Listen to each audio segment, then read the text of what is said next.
Chapter 3. The 50-cent bar of soap. My mom once tried to save a rusty bar of soap. At least that's how I remember it. Brian and I were in high school, and it was a winter day with freshly fallen snow on the ground. We decided that we wanted to go sledding. We pulled down an antique sled with metal runners that had been in the garage rafters forever. My mom suggested we rub soap on the metal runners to make the sled go faster. It sounded reasonable enough.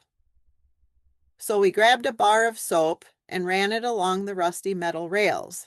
By the time we were done, the soap was scratched up, indented, and covered in rust. Brian held up the bar and asked what seemed like a perfectly reasonable question. "Do you still want this?"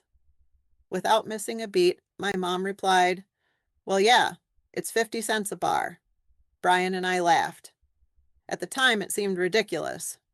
A rusty bar of soap? Really? But now I understand exactly what she meant. The soap still had value. It still worked. Why throw it away? That's how my mom viewed almost everything. Growing up, wasting things wasn't something we did. You used what you had. You wore things until they wore out. You fixed things. You reused things. You got your money's worth. Most of my clothes came from garage sales and thrift stores.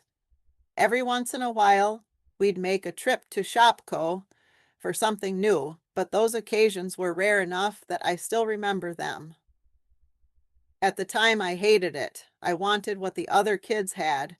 I wanted to fit in. I wanted the brand names. I wanted to feel like I belonged. Looking back, I wasn't deprived. I was loved. I was safe.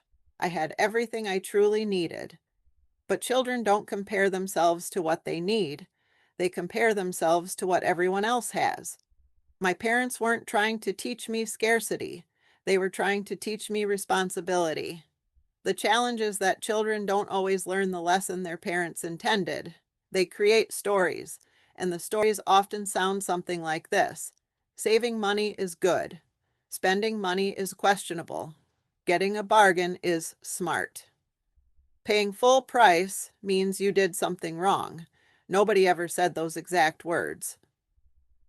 But I felt them, and feelings have a funny way of becoming beliefs. Years later, I would realize something important. The goal isn't to waste money. The goal isn't to spend recklessly. The goal isn't to buy things you don't need. The goal is to recognize when you've become so focused on preserving value that you've forgotten to receive any value from the savings you've built.